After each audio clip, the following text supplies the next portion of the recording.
বিসমিল্লাহির রহমানির রহিম।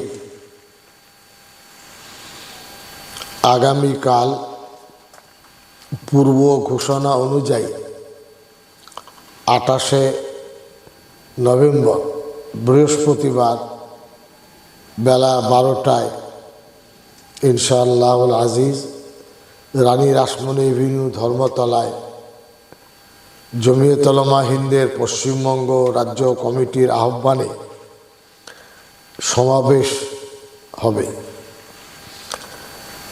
বিভিন্ন জেলায় প্রস্তুতি পর্ব প্রায় তুঙ্গে। আমার থেকেও ব্লক, শাখা, শহর বিভিন্ন স্তরের জমিয়তের কর্মীরা অত্যন্ত চাঙ্গা এবং সুদৃঢ়ভাবে তারা সংগঠনকে ধরে রেখে ইনশাল্লাহ কালকে আসবেন। আমি একান্তভাবে অনুরোধ করব, যেভাবে জমিয়তের ইতিহাস অতীত আছে, আপনারা দায়িত্বশীল জমিয়তের কর্মী, সেইভাবে আপনারা আসবেন, নিজের মতন যাবেন। খুব বেশি বয়স্ক মানুষ তাদের আনবেন না। মাদ্রাসার ক্ষেত্রে বাচ্চা ছেলেদের আনবেন না। আমি বারবার এটা বলেছি, হ্যান্ড নোট অফিস থেকে গেছে, এটা আপনারা খেয়াল রাখবেন। যারা আসবে বড় ছেলেরা, তাদের তালিকা তৈরি করবেন, শিক্ষক নিয়ে আসবেন, শিক্ষকের সাথে তারা চলে যাবেন। গ্রামে ক্লাব আছে, সাধারণ মানুষ আছেন, শিক্ষিত বন্ধুরা আছেন, অনেক চিন্তাশীল ব্যক্তিরা আছেন, অন্যান্য সংগঠনের মানুষ আছেন। তাদের কাছে আহ্বান জানাবেন, তারাও যেন এই সভায় উপস্থিতি দেন। জমিয়তুল উলামা ডাকে মানুষ সাড়া দেন। আশা রাখছি ভালো ভিড় হবে, আমাদের কথাগুলো আমরা বলার সুযোগ পাব। গতকাল সংবিধান দিবস পালিত হলো। এই সংবিধানে আমাদের অধিকার দিয়েছে যে আমাদের বক্তব্য, আমাদের কথা, আমাদের প্রতিবাদ, আমরা কি বলতে চাইছি সেটা জনসমক্ষে তুলে ধরতে হবে। তবে জনগণ সচেতন হবে। যেখানে যার কাছে আমরা বার্তা পাঠাবো তিনিও সেটা জানতে পারবেন আমরা কি বলতে চাইছি।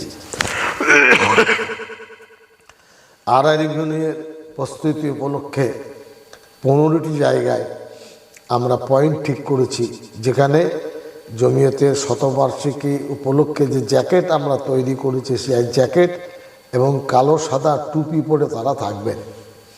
প্রথম হলো আমাদের স্টেজের পশ্চিম দিক, অর্থাৎ ব্যাক সাইড, আকাশবাণী ভবনের দিক। এখানে বেশ কয়েকজন স্বেচ্ছাসেবক থাকবেন। স্টেজ, দুটি স্টেজ হবে, একটি স্টেজ ভিভিআইপি, একটি স্টেজ হবে ভিআইপি। পৃথক পৃথক সিঁড়ি এখানে থাকবে। এরপরে রেলিং দিয়ে ঘেরা আর এভিনিউ 3টি রো, তার জন্য ভলেন্টিয়ার থাকবেন পৃথকভাবে। তারপরে ট্রাম লাইন পর্যন্ত 2 দিকে ভলেন্টিয়ার থাকবেন। ট্রাম লাইন থেকে জওহরলাল রোড, এরপর ওয়াই চ্যানেল, এসব জায়গায় ভলেন্টিয়াররা, স্বেচ্ছাসেবকরা ডিউটি দেবেন। একইভাবে কেসি দাসের যে ক্রসিং, সেখানেও পর্যাপ্ত পরিমাণের ভলেন্টিয়ার থাকবেন। আর টিপু সুলতান মসজিদের উত্তর দিক, দক্ষিণ দিকেও থাকবেন।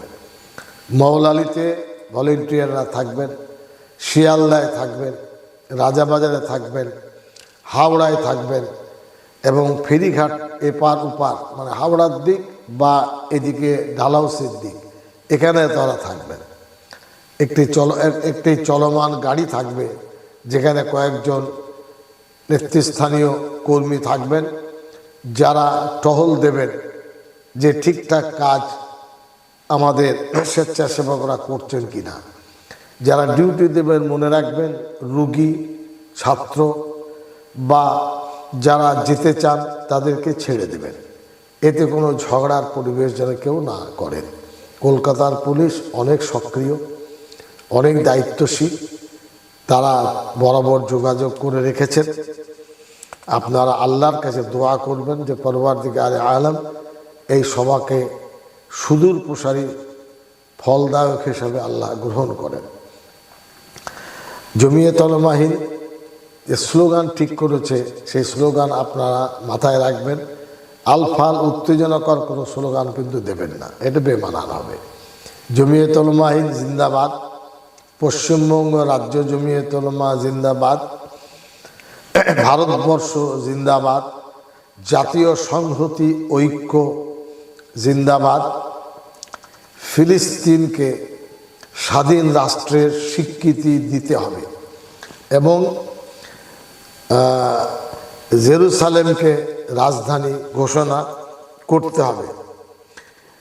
তাছাড়া নবীজি সাল্লাল্লাহু আলাইহি সাল্লামের বিরুদ্ধে কুৎসা করা চলবে না, খুব পরিষ্কার কথা, এর মেনে নেওয়া যাবে না। এরপরে ওয়াকাফের বিষয়ে যে প্রস্তাবিত বিল, বলতে হবে যে ওয়াকাফের 2024-এর প্রস্তাবিত বিল এনডিএ সরকার বাতিল করো, প্রস্তাবিত বিল বাতিল করো, এনডিএ সরকার তুমি বাতিল করো। এরপরে মিল্লি ইত্তেহাদ জিন্দাবাদ, মাওলানা মাহমুদ আসাদ মাদানী জিন্দাবাদ, এই কয়েকটি স্লোগানের ধারা ঠিকঠাক করে দিলাম। এই স্লোগান নিয়ে আসবেন, যত্ন সহকারে আসবেন, আবার সুন্দরভাবে গুছিয়ে যাবেন। সফলতা আল্লাহ জমিয়তের সমাবেশে দিয়ে থাকেন। এখানে আমরা ড্রোন ব্যবহার করব, পুলিশকে অনুরোধ জানানো হয়েছে, লোকজন কোথায় আছেন বা কি করছেন, বেশি জমায়েত হলে ড্রোন হলে আমরা সেটা ধরতে পারবো, শৃঙ্খলাটা রাখতে পারবো। এই সার্বিকভাবে একটা ভিডিও দিলাম। কোনো প্ররোচনায় পা দেবেন না, নিন্দামন্দ যারা করছে লোক থাকবে, আপনারা তাদের কান দেবেন না। আর জমিয়তের সভা এটা, কোনো রাজনৈতিক আঙিনার এটা সভা নয়। জমিয়ত উলামা ভারতবর্ষের ঐতিহ্যবাহী প্রাচীন গুরুত্বপূর্ণ সংগঠন। এই যে সাম্বালে যে ঘটনা হয়েছে, জমিয়তের অল ইন্ডিয়ার সাধারণ সম্পাদক হাকিম উদ্দিন সাহেব গেছেন, এই দায়িত্বের পরিচয় এটা। তো জমিয়ত একটা দায়িত্বশীল সংগঠন, গুলিয়ে দেবেন না, প্ররোচনায় পা দেবেন না, মিথ্যা কথা কান দেবেন না। আপনারা আসবেন, এটা আমাদের মৌলিক অধিকার, ধর্মীয় অধিকার, সামাজিক অধিকার। এই অধিকার আমরা রাস্তায় দাঁড়িয়ে আমাদের আওয়াজ তুলতে চাইছি, যাতে অধিকার সম্পর্কে সমাজ সচেতন হয় আর আমরা যেন সফল হই, আমাদের দাবি যাতে পূরণ হয়। আপনাদের সকলকে ধন্যবাদ। ভালো থাকুন, সুস্থ থাকুন। ইনশাআল্লাহ কালকে আল্লাহ চাইলে আপনার আরার এভিনিউতে দেখা হবে। 11:45-এ জোহরের আজান হবে, অত্যন্ত সুললিত কণ্ঠে। আল্লাহ চাইলে রানী রাসমণি এভিনিউ ঠিক জাস্ট ঘড়ির কাঁটায় 12টায় জোহরের নামাজ হবে। অজু করে বসবেন যাতে জামাতের নামাজ আপনার পড়তে আমরা পারি। জামাতের পরে প্রোগ্রাম ইনশাআল্লাহ শুরু। অতিরিক্ত নফল নামাজ ওখানে আদায় করবেন না, ভিড়ভাড় এলাকা। 11:45-এ জোহরের আজান, 12টায় জোহরের নামাজ। জামাতের পর ইনশাআল্লাহ আমরা প্রোগ্রাম করব, 2-2.5 ঘন্টার প্রোগ্রাম ইনশাআল্লাহ হবে। এবং জমিয়তি বক্তা আর জমিয়তের কর্মীরা শ্রোতা, এটা মাথায় রাখবেন। কর্মী বন্ধু, জমিয়ত সহযোগীদের কাছে অনুরোধ, জেলা শাখা এবং ব্যক্তি অনেকেই অনুদানের জন্য, অর্থের জন্য ওয়াদা করেছেন।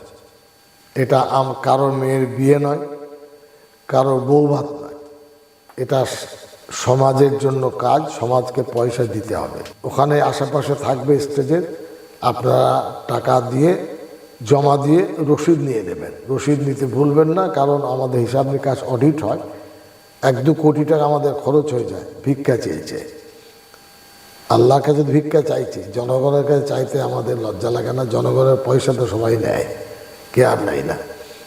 যারা দিতে চাইছেন তাদের কাছে নেবেন, যে ওয়াদা করেছেন সে পয়সা জায়গায় পৌঁছে দেবেন, যাতে আপনার অফিসকে নোটিশ না নিতে হয়। আপনারা ভালো থাকুন। আল্লাহ রাব্বুল আলামিন আপনাদের প্রচেষ্টাকে কবুল করুন। আর নিজে দোয়া করবেন, মা বোনদেরকে দোয়া করতে বলবেন। আসসালামু আলাইকুম রহমতুল্লাহি ওয়া বারাকাতুহু।